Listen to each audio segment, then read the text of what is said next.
Spanish giant বার্সেলোনার সাম্প্রতিক সময়টা ভালোই যাচ্ছে। লা লিগায় পয়েন্ট তালিকার শীর্ষ স্থান ধরে রাখতেই লেগানেসের বিপক্ষে মাঠে নামে কাতালানরা।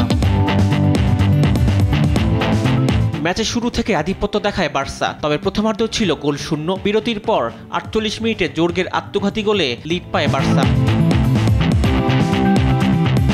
এরপর ব্যবধান বাড়ানোর বেশ কয়েকটি সুযোগ বার্সা কাজে লাগাতে না পারায় একমাত্র গোলে জয় পায়। এই জয়ে রিয়াল মাদ্রিদের চেয়ে ৭ পয়েন্ট এগিয়ে থেকে শীর্ষস্থান মজবুত করল বার্সেলোনা।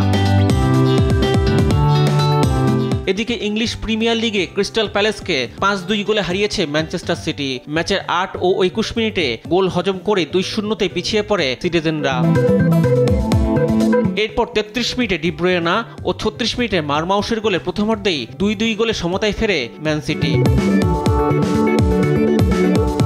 বিরতির পর ৪৭ মিনিটে কোভাচিচের গোলে ম্যাচে প্রথমবারের মতো লিড পায় সিটিজেনরা।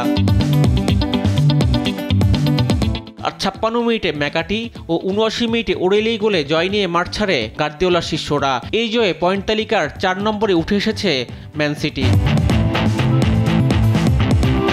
আরেক ম্যাচে ব্রেন্টফোর্ডের সঙ্গে ১-১ গোলে ড্র করে পয়েন্ট হারিয়েছে আর্সেনাল। ৬১ মিনিটে পার্টের গোলে এগিয়ে যায় গানাররা।